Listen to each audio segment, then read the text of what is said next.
Edu ayaw nga pong malayo si Viancy sa kanya at syempre ayaw din po niyang pahirapan ang kanyang sarili.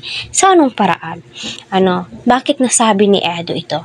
Para sa akin, totoo at may mga puntos po yung mga sinasabi ni Eds. Unang-una, iniisip po ni Edu yung pag-aaral po ni Viancy, di ba?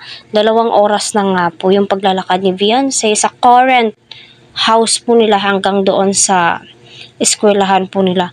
Lalong lalayo kapag yun yung kukunin po nila. Pero alam naman po nating lahat na nakahanap na po sila ng perfect spot. So, syempre daw po, pahirapan din po kay Edu na maghatid sundo kay Viancy, and yung komunikasyon daw po nila, wala ngang signal doon. So, mamiss, sabi nga niya, di ba, minsan, di po sila nagkakaintindihan dahil nga sa choppy ang signals, no? So, yung adjustment din po, para kay Viancy. At number 1 din po, sabi ni Edu, yung pag-aaral po ni Viancy. So, papabahayan naman po siya, doon na lang po sa malapit sa puso niya, charot. Hindi. So, patuloy po natin suportahan si Kalinga Prab, Kuya Vol, at ang buong team. So, masasabi ko dito is, napaka-matured ni Edong mag-isip. Mapapasana all ka sa bawat salitang binibigkas niya galing sa puso.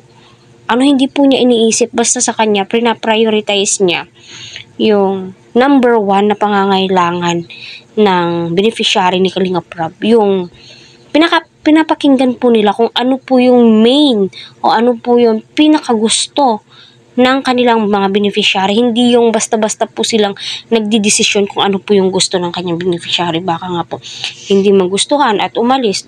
Totoo, napakasayang din po kasi walang titira, di ba? So, may puntos po yung mga sinasabi ni Eds.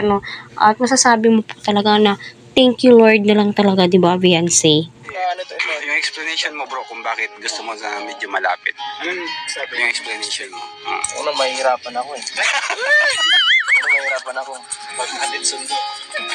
Pangalawa, dito mamimiss ko to. Lumayo kasi. Oo, mas layo. Baka wala pang internet. Di magre-reply. Oo, di na-reply lalo. Pag walang communication. So, ayun po ng mga kalingap, no? Mahirapan daw po si Edong maghatid sundo at syempre mamiss daw po niya itong si Viancy. Pero yung main reason po ni Eds kaya masahanap po sila ng mas malapit para din po sa pag-aaral po ni Viancy. Hindi po siya mahirapan for the future, and especially yung gusto ni Viancy na pangkabuhayan, yung dadagsain ng mga tao, may mga tao sa paligid, di na po sila lalayo, di ba? Totoo naman po, kaya thankful po si Viancy sa mga kalingap, and especially kay Edu kasi nakikinig po sila kung ano po yung pangangailangan ng mga beneficiary.